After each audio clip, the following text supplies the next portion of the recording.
Ташкентте тұрмыз. Міне границадағы машиналарды қараңыздар.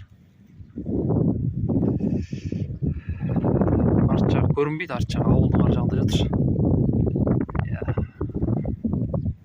Күн суық, өте суық.